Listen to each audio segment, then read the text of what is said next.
How are you doing? I'm okay. Yes. Where are you going to? Church. Let's go back.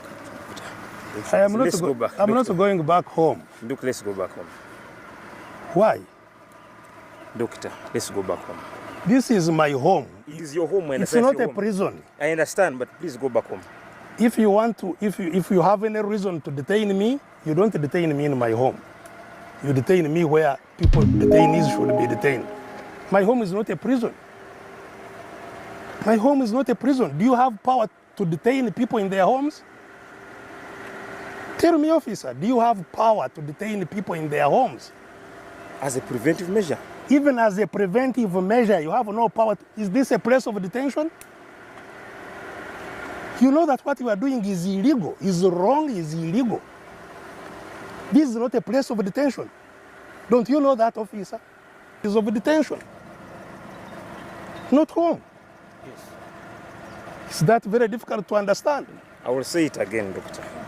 Let's go back home. Let's go home. No. Uganda's Chief of Defense Forces, General Muhoozi Kainerugaba, has issued a warning that Ugandan forces will attack the town of Bunia in eastern Congo unless all forces there surrender within 24 hours.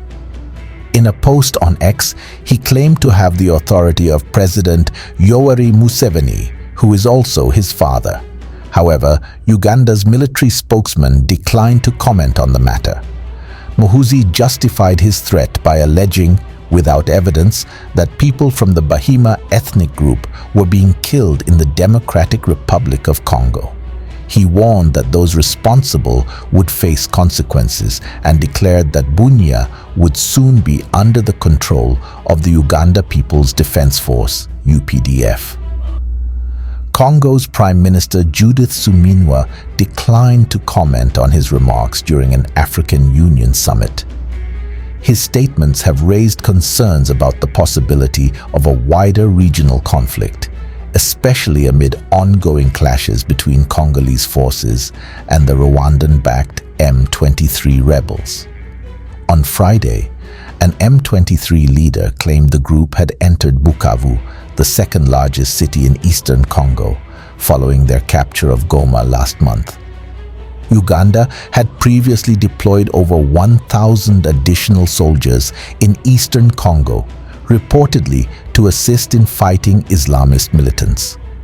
I think General Muhoozi is demonstrating two things. First, that indeed the power in Uganda does not rest in institutions that govern Uganda.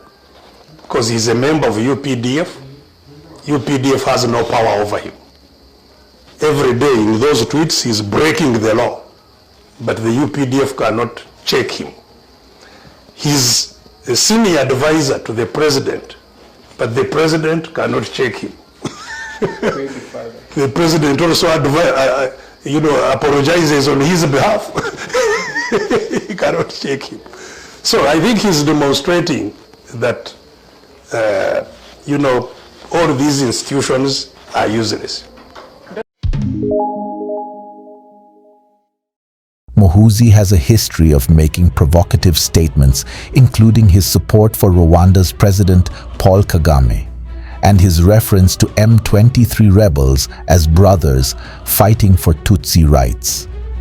Analysts suggest his recent remarks reflect Uganda's geopolitical and economic interests in Congo's Ituri province, with some comparing the situation to the 1998 Second Congolese War, when Uganda and Rwanda divided territories in the region. His inflammatory social media posts have sparked controversies in the past, including a 2022 threat to invade Kenya. Last month, he also stated that he wanted to behead opposition leader Bobi Wine, though he later apologized and claimed some of his posts were meant to be ironic. But I want to tell you, Muhoozi, I don't fear you, man. I don't.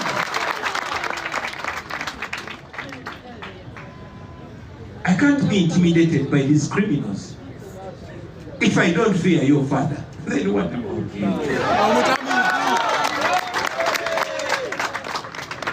I just ignore you because you're not worth responding to. We are dealing with a bigger dictator. And by extension, dealing with you. So, the world watches everything. They know where I stay. I don't move with guns. I move alone. Mbera magere. Okay?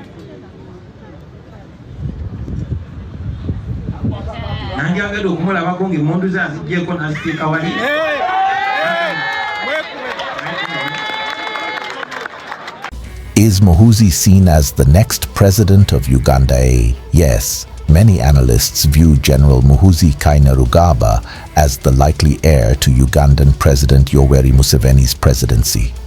As Museveni's son and a powerful figure in Uganda's military, Kainerugaba has steadily risen through the ranks, holding key positions such as the commander of the Uganda People's Defense Forces, UPDF, and senior presidential advisor on special operations. His growing influence, frequent public statements, and engagement in political affairs have fueled speculation that he is being positioned to succeed his father. In 2022, he launched the MK movement, a political mobilization effort that many see as a vehicle for his presidential ambitions. Additionally, his close ties with Rwanda's President Paul Kagame and his strong stance on regional security issues suggest he is actively shaping Uganda's future foreign policy. However, his controversial and sometimes erratic social media posts, such as threats to invade Kenya and his recent remarks about attacking Bunia in Congo, have raised concerns about his leadership style. While Museveni has not officially endorsed Kainerugaba as his successor, many believe he is grooming him for eventual leadership, making the prospect of a Muhoozi succession a key topic in Ugandan politics. How did Yoweri Museveni come to power? Yoweri Museveni came to power in 1980 after leading a 5-year guerrilla war against the government of Milton Obote and later Tito Okello. His National Resistance Army, NRA, launched an armed rebellion in 1981, accusing Obote's regime of election rigging and human rights abuses.